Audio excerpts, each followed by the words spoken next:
That shortened that up a little bit, huh?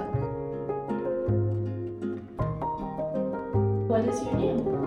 Luanne Gochnour. Where are you from originally? Originally Salt Lake City. I loved it because I was kind of separate. I wasn't a Mormon, and so that was easy to be treated separate, but I understood that very well. I was a member of the Baptist church there and did the lawn. I loved to do gardening, and so my dad and I did that together. I had a sister. I'm 4 years older, so I went to college before she came out of high school. And we did so many separate things because I was an outdoor person, did a lot of gardening, and she loved to stay inside and read. We got very close though when we were a lot older, and that's meant a lot to me now. We're very close now. Went to the University of Ottawa, and that happened to be in Kansas. And everybody says, oh, it's so neat you went to Ottawa University in Canada. Well, bring it down a little further.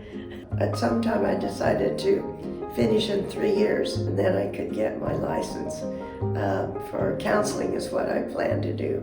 And in the meantime, I started to paint, and I figured that my painting would be official and very helpful to interview any individual and see what their paintings meant, because I studied that quite a bit. What did you like most about painting? I suppose the challenge of creating something you love, but probably the real bottom line of painting is that you want to extend yourself into it, and that's the challenge. I painted a great deal in Boise, Idaho. Bryce was an orthodontist, my husband. It was a good life. I took care of the boys, and then a girl came along. That was sweet. And then probably the big thing was I learned to paint on any surface, which is acrylics. You can do that. So from there, I really kept working on it. It took me a long time to get a lot of final productions that were excellent out. And some of the things were reprinted, but I didn't like to do that. I wanted, really everything to be by me naturally and professionally and simply done. Yeah, I could paint what people wanted, and when they were paying me for the job, they wouldn't pay me unless they accepted it, and it looked just super. So that was good for me. I knew that if they paid me, they really liked it. And the only other funny place I painted was she wanted a mural on the top of the bathtub. And so it was a little challenging to get in there. They wanted the dog in there. And so the dad came home that one day, and the dog was about finished.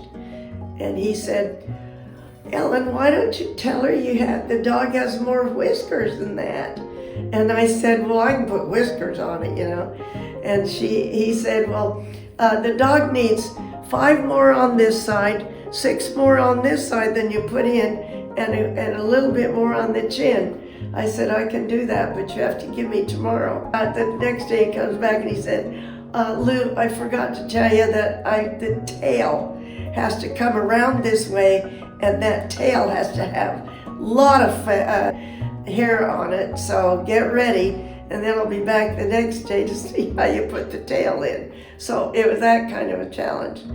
The dog was something else. What has been your greatest love?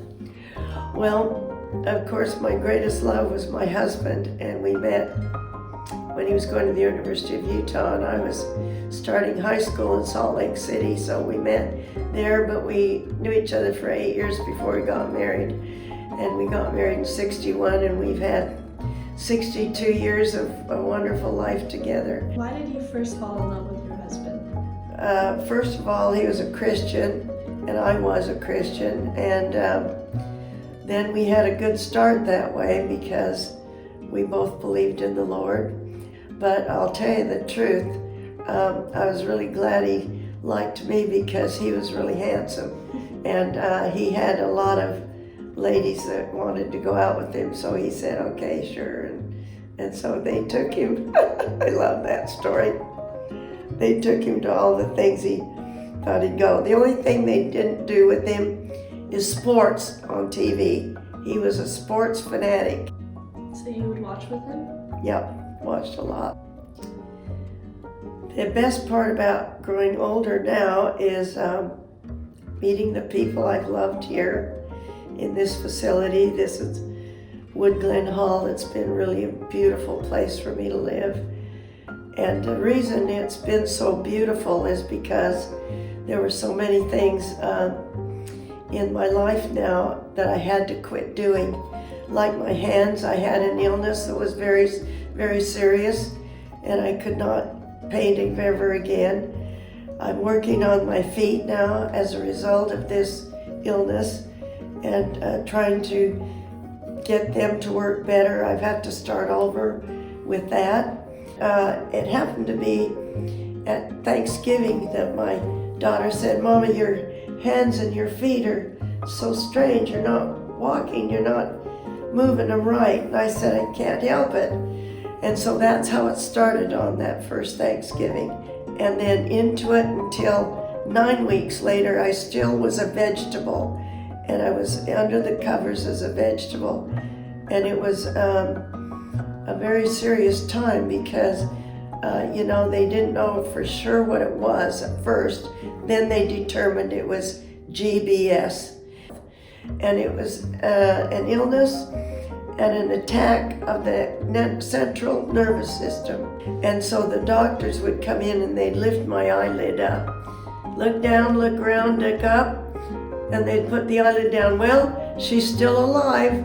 And they'd just laugh, and I'd laugh too inside me, but I couldn't move my mouth. And I just laid there thinking, what am I gonna do? They had no answer for it except to know finally that it was GBS. After that, I was in the hospital for 8 months and waiting to go home. But I then was put in a wheelchair and had to learn how to walk. And I'm still learning right now. So that was in 2021. Did experiencing that make you have any more appreciation for life, like after you had gone through it?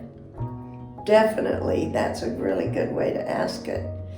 And I believe that it was a real miracle that at this age I came out of it as fast as I did. Because what's 8 months in 3 years, when you're working on a project like your body and you don't know what to do, right? That was my greatest appreciation that I could have ever imagined, to have my body come back. That's